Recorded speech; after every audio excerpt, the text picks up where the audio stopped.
with Mike. I was up here in South Carolina hanging out with him, talking about dredging. He's got a Supermax he bought from Keene. And we met because he was doing some mining with a partner, and one of my friends went out and did some dredging next to him in this hole with a dream mat, and he saw something he liked, and he kind of started to convert some stuff over. Let us know how that started. Well, I was out with Daniel Reed. We went to South Carolina, and we were dredging the Broad River. Found that he was using dream mat. Never seen it in my life. How long have you been dredging? Since I was 7. Oh, wow. How many dredges have you owned? 3. Wow, so you've held on to some for some long time. The old man was a fabricator, so we built all our jets and okay. everything that we needed. And so you understand how to build jets and stuff, so you understand how they really work, yeah? Yes. So, you know, I had a Keene 4-inch 3-stage forever. And just pawned it off to a friend of mine. They didn't have a dredge, so just pawned that one off. But, needless to say, so me and Daniel were down on the Broad. Before you can start there, whatever got you to feel like you needed the Supermax, the 6-inch dredge to get your mining done? That was my dream dredge. Your dream dredge. My dream dredge. All right. Me and Daniel talked about that. We were camping on the Broad River, and when he brought that funny rubber mat down. Funny rubber mat. And I was laughing. Actually, I was goofy laughing. Rubber. Yeah, he was laughing at it. Goofy rubber mat. Yep. Yep. So, and I'm going, what the hey you got there, Daniel? And he says, this is dream mat. I said, does it make you dream that you're going to catch gold? He says, for you. I said, buddy, I said, I don't know. I said, I'm kind of skeptical. What the fuck you got? So I watched him for a couple of weeks. And I'm running a 4-inch with him. I walk, 3 miles up the river with him. And I'm twice his age, and he swore I'd never do it, but we went up there and we started dredging under some power lines where there's really good gold. And, I'm running a Keene 4-inch, and I'm cleaning my box, and I'm saying, why you got more gold than me, Daniel? He said, this dream mat's amazing. And I said, well, So we were camping on the river, and I looked at Daniel, and I said, I think I'm gonna buy a 6-inch Supermax this year. I'm gonna buy my dream dredge. And he was like, you're crazy, whatever. Because I dress homely and poor. And he says, in his mind, he's saying, you ain't gonna get it. Yeah. Well, the following year, that's Keene Supermax. And I'm going, I'll be able to catch all the fine gold, man. All right. All right. Bigger's better. Bigger's better. Darn right. Yeah, it is. And so I went out on the river with him, and they were dredging my tailings. Why were they dredging your tailings? Because they were catching more gold than that Keene Supermax was catching. So I called Mark Keene. They didn't even want to dredge a new spot, and they felt they'd rather go into your tailings. That's kind of weird. If I was dredging, and no matter what someone's doing, they're still getting a good capture rate. So I'm getting such a loss rate. I'd rather dredge fresh ground. Right. Well, he was hitting my tailings with the dream mat. And then He just probably did that for a test to show you. Yeah, he was running the test. Okay, so he ran the tailings for a test. Okay, that makes more sense. All right. I'm with you. I've got 3 boxes. Yep. So you got the recirculating system. 3 boxes. That brings it over to your 2 boxes. Yep. And he's coming in behind me, and he's saying, "What? I can see the gold in my box." And the capture rate that he were getting was probably 1/4 of the gold that I got. Out of the tailings. Out of the tailings. Wow. So I said, well, shit, what am I doing with Keene's stuff? Keene can't tell me how to run it. I've called Mark Keene, I called Pat Keene, and nobody can tell me what speed I should run this dredge, nothing. So finally, I broke down and called David Peterson. Yep, I said, called me and "Guys, we did some mat stuff. I got him into some mats for discount that were seconds, and then he tried that, and then he ended up buying some other mats full price and making it happen. And we put some mats in the side box we thought would be good mats, and then he didn't quite like the mats we put in the side box, and then we ended up putting just the dredge mats in the side box, and he's liking that. So the dredge mat catches gold in the side box. yep. The dredge mat catches fine gold in our wash plants all over the world, so there should be no reason they can't catch the fine gold. Yep. Well, lo and behold, I'm running the dredge mat. Okay, I like it. Less clean up. God, it's amazing. But How? Okay. So,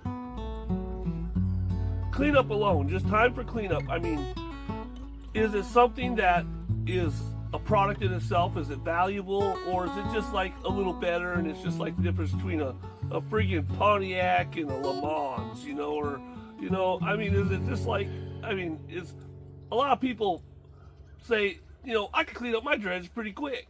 And so it ain't a big deal. And those a lot of times we're talking about forest dredges, but with your product, the Supermax, I mean, how much time do you think you actually save per cleanup? it's 45 minutes to break the king. 45 minutes. 45 minutes. You must be to doing it yourself. Break it down. Yeah, 'cause Yep. I dredge alone. Okay. Nobody helps me with the dredge. Yep. I dredge alone. Okay. So 45 minutes to break it down, put it together, and then you've got to have someone holding a tub to run it out the side box, which loses gold. So what do you mean? You mentioned that. I think you said that you wanted to run the cons through the side boxes of your main box to clean them up, but you said you didn't want to do that because you're losing gold. And I said, what do you mean you're losing gold? So I'm losing gold out of the side box because, King says run it 1 inch per foot, fall, and run the water wide open. Okay. Quote unquote, Mark King, Pat King. Because I called asking a million questions because I was losing gold out of their product. So when you were running the tailings or running your concentrates, running them out the side boxes to break it down off your main load, were you checking? I had a black tub under the end of it, and we panned that. Oh, okay. So and then went back and panned what we had in our side box. So because you didn't trust the side boxes, you weren't getting that advantage of that cleanup time out of them. You have to do it elsewhere. No. Yep. Okay. Now I just dump and run, and I got a quarter pan in the side box. Okay. Dump and run. Okay. That's what we call it, a dump and run. Yep. And you got a little RP4 in your cleanup room, and you were doing your cons with that. Yes. Yep. RP4. Yep. Mm-hmm. That and a cube. Yep. And okay. Which the cube's new, and then we don't have Dream Mat in that yet. Well, you got a piece now. I got one piece. Yes, Yeah. I do. Somehow someone visited and gave him a piece. Yeah. Gave me a piece of carpet. This So man's now let's talk about that time. Okay, so at that time, I Running. gave it a go on the big river, and then I've got another friend that had a piece of property that was an old gold mine back in 1860s. And a friend of mine bought a piece of property right close to Vane Mountain here in North Carolina where we're at. And it was a good mine. They were finding 1/2 ounce to 1 ounce nuggets, average, there. And they had sluice boxes everywhere. So every 20 foot, we'd find a pay layer, a pay level. We had to go through 15 foot of clay, yada, yada, yada. But he was using Dream Mat too. He went to Dream Mat in his 4-inch dredge. And I was like, that's cool. And then we carried the Super 6 over there, and we were running just constant feed, and we were finding probably 2 ounces a week. Great runs. Great runs. I was loving it. I mean, and, things fall apart, so we go our separate ways. Back to Broad River I go. Mm-hmm. So I'm down there, and I'm running for a week at a time, enjoying life. and we get things set up, and then I'm having problems with the dream mat. I'm like, well, I'm not catching up like I was at Elio's, and I'm going, So when you're dredging the river, it was different than dredging Elio's property. With my mats, you have to constant feed, I've found out, to keep the gold in the box. Well, it's not so much to keep the gold in the box, it's volume. And if Volume, you're, yes. in the feed rate that I saw you running at when I met you was out there was I was running the Keen method. Yep. 1, 2, 3, 4, 5, 6. Pull it out, let it clean my riffles. 1, 2, 3, 4, 5, 6, and put it back to it. That's the way I always run my 4-inch with Keen setup and everything, and that's the way I was running that. And that's the way they say do it. When I was standing over the box and I'm watching him run, even with that method, I thought his nozzle was plugged the whole time. I even went and pulled on his cord, got him up, because the box is like running clear. I'm waiting for material to come through. I'm waiting for it to start processing like we do in our wash plants. I'm looking for that, close to 5 yards per hour run, because that's low on our dream mats per foot width. And I'm looking for material to come through the box. Like we're processing, constant feed. And I'm like seeing a little bit here and there, some rocks coming here and there, and I'm just seeing this trickle, and it is clear. And this is a dirty river, and I'm watching this thing, and I'm going like, what the hell's going on? He's got me so. And I go, and I tell him to feed it. I go, get in there, feed that thing, feed it like you stole it. He goes in there for a little while, and I see the feed kind of increase. And I think he was a little hesitant. And I pull him out of the water again, and I basically let him know that feed it until you feel like you're gonna create a clog with your silt and your hose. I want to see what your max feed that you can get through this box, this 6-inch, where you feel that if I fed it anymore, I would clog it. And he fed it that, and I still felt that it would be a stretch because of the hard picking he had. If he had just a pile of silt there, it would be different, but he's got to flip rocks, and he's got to dig, and he's got to do stuff that he still couldn't feed 5 yards through that box. And so we were still in very good zone. Every river's different. You can go some rivers and it's just going to be all sand and gravel. Fine, that's nice. But and then he fed basically at a higher feed rate, and then we did a cleanup, and he liked what he saw. Best cleanup I've seen all summer in the dream mat. Yep. Because I was operating the dream mat all wrong. Well, it wasn't operating it wrong. You get gold by volume, and when you're, I don't want to make it sound bad, but if you're, in the old days, you read the books that they did with, and they talk about dredging. Even now the Massey's talked about it. In their feed rates for their systems were different systems. They needed to recover. You couldn't stack them full of rocks. You couldn't have a bunch of rocks hanging up on your system and creating sandbars. And so you had to have that conservative feed. And there's different opinions and different books on what that percentage is. And 20 is like a percentage that they felt was a good feed rate. And we got the mats roll off the material in the wash plants, and we're running, some wash plants are running 3/4, but it's easier to run off the smaller stuff. But we're in our dredge mats, and the design is purposely shaped to move those rocks out. So what you always see is really the hardest part for the rocks to move is across the wire woven mesh under the flap. And right there where the flare is bringing it to it and pushing them. And you see them hang up. In the minute they hit the dream mat,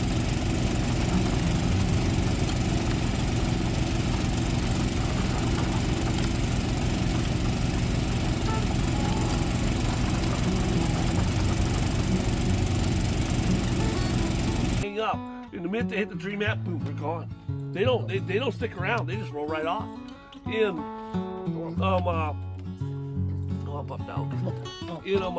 so what we see is the ability to just do that constant feed and get that material into the cells, and we're not overburdening or sandbarring the mat. We're not like creating like too much material on it and stalling it. It's processing, and cells are going black, and you got the black sands that even help you better because the gold slips in there.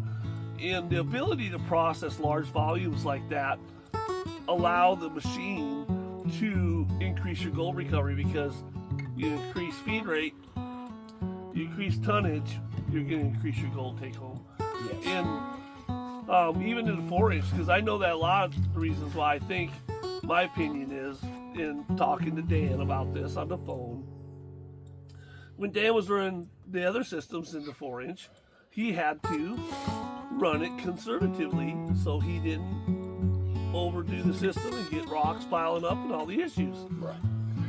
The minute he went to the Dream Map, he was able to push more material. How much more material? And so was he competing with a conservative 6-inch dredge? Some people would argue that, but Yes, what he do you think? Yes, he was finding twice the gold I was. Twice the gold you were. Twice the gold I was. In a 4-inch to a 6-inch. Yes. In same holes, hanging out all day. We're running side by side. Side by side. So, Side by side. in,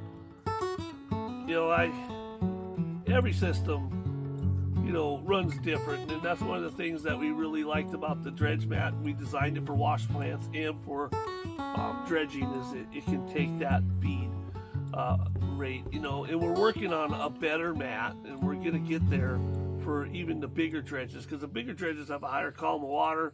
They have a scouring factor. There's big volume and 6 inches deep of water in these 14 and larger inch dredges. Yeah, I don't know anybody personally that's got a 24-inch. No, I'm talking about 24-inch wide sluice box. Oh no, I'm talking about the guys up in the Bering Sea got the big nozzles. Oh yes. Yeah. Yes. So they got some big nozzles, and so and they're pushing like 6 inches of column through the box, and the velocity, it comes into the box and it's high like a swell, and then it tapers out. Well, that swell is the same flow as down low where it's tight. So you got the low pressure zone because your water's in a higher heap, and when it flattens out and tightens up, it's going faster and it's higher pressure. So you got the fastest water, the highest pressure going out the rear of the box. Yes. And sometimes it's like 5 inches or 4 inches, and it's like 6 inches at the top of the box. And we're working with some designs, and we're hoping to. Time tells all. Either you're going to increase recovery or it's not going to work, and we're trying to develop that. But so I appreciate you letting me come out, go dredging with you. I appreciate you coming out. That was wonderful. He had me kind of worried. He was talking about he wasn't getting what he was expecting. I said, I'll come out, hang out with you, we'll look at it, and I spent enough time on the dredge, on the nozzle, and also being the partner there, looking at how the box works and how it's running, that when I saw that feed rate he was pulling with that 6-inch, all I could think of is, where's the material? I mean, I actually couldn't even see I had to put my hand in the water to feel, to make sure sand was coming through, because the feed rate just wasn't there for the volume of water. And the minute we picked it up, and we were getting turbidity, and we're getting the big plume of the heavy material, and then we're constantly putting the fog back there. The cells just went dark. They piled up. We collected gold. It worked really good, I thought. Well, I think that we hit probably 3 grams, and right at 3 grams, and what was it, about 2.5 hours running? The actual test, all the monkeying that we did out there, the test run that you did the most pulling on was just over an hour. So we were doing a lot of other goofy stuff, talking to people were coming over, all this stuff. Right. But when we really got you going in the hole, you ran for about an hour. Sitting on the So dredge. Mike's got a dang almost $30,000 dredge, but he's picking up gas cans alongside the road and putting duct tape on the bottom of them and I'm trying to figure out how this works. So Free's free. free is free. Every once in a while you pick up a good one, but that was not a good one. Use gas cans. All right, that's just, you can't make this stuff up. And then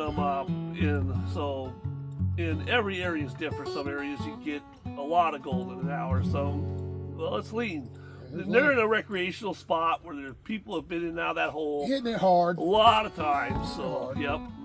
And the micro gold this time was freaking amazing. Yeah. Okay. So yeah. I mean, amazing micro gold. He wanted to see the small gold. He just want to see average pieces. He goes, I want to see that fine gold recovery. When we had all the specs lining the pan, and he's all, so he was got to see the gold that he knows he's going after that the other rigs aren't catching. So that was even though it takes more of that to add up, it's still better than nothing. Well, you know that in the Broad River, there's massive amounts of micro gold. Massive amounts. So that's pretty much what I'm going after, and it adds up just as quick as any picker. Over time, it just, you know, in the long run, I've found that the fine gold weighs, you know, just the same. It's just, you got to get a little more of it, you know, it's just smaller and adds So what, and then at the end of the day, he showed me a bucket, and I'll show it in the video, but he had basically less than an 1/8 ounce bucket clean up for the 6-inch system. So this is the whole cleanup of a Supermax setup. Let's set it up here in the sun. You can see the line. That's how, right there is how deep it is. Got about not quite 2 inches in both those buckets. No, just this one. There's the whole cleanup in a Supermax with the regular setup right there, this bucket. Yes. And because he didn't want to rerun the cons through the top boxes and lose it out in the field with the old Keen system, he had an old bucket sitting in there that was almost more than 3/4 ways full for the other system. The diaper dredge ain't cracked up in my mind what it's supposed to be.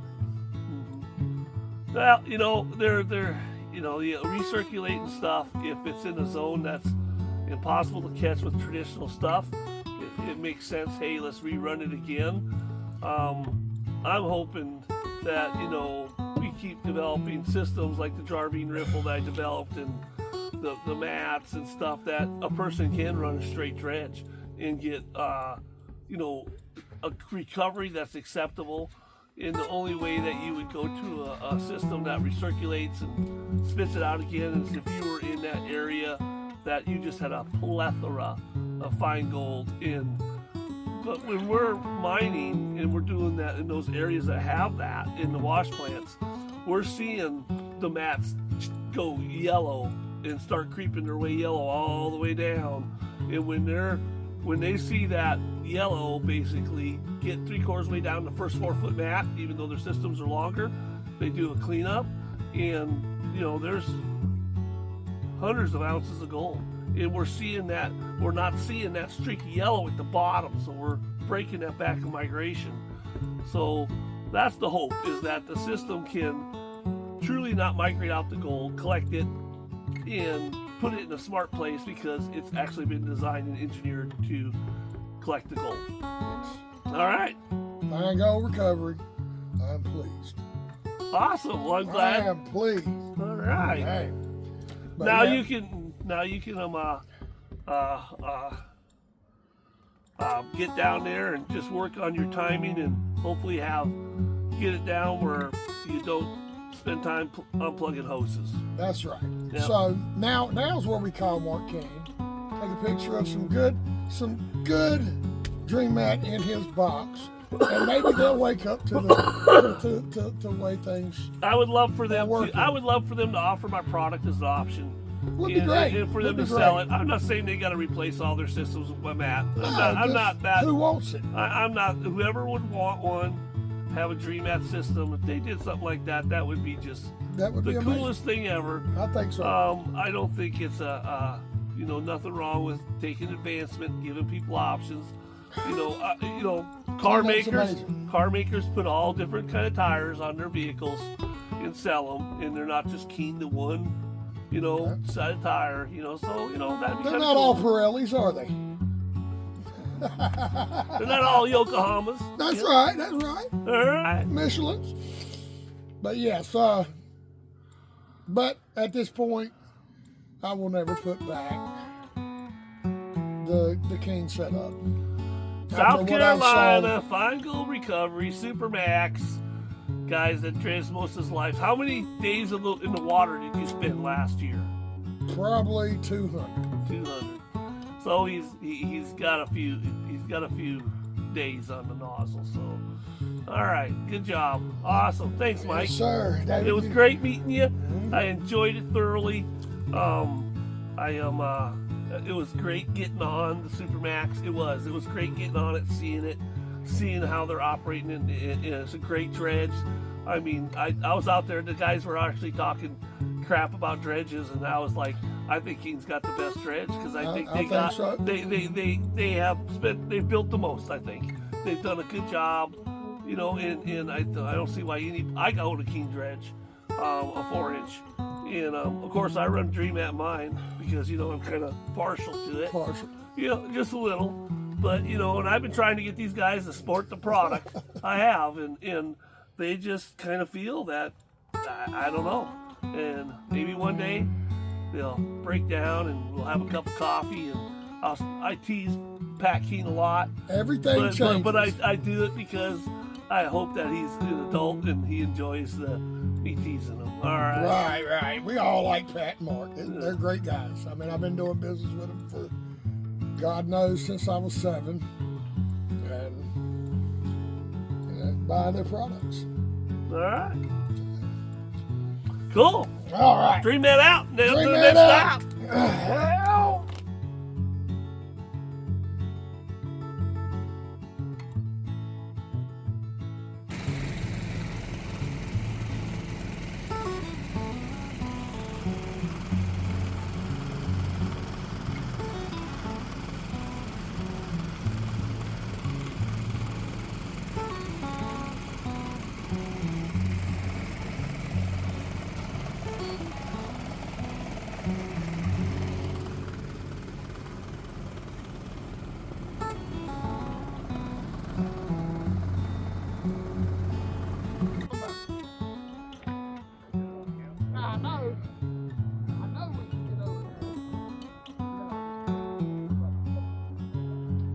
We're gonna go up, John.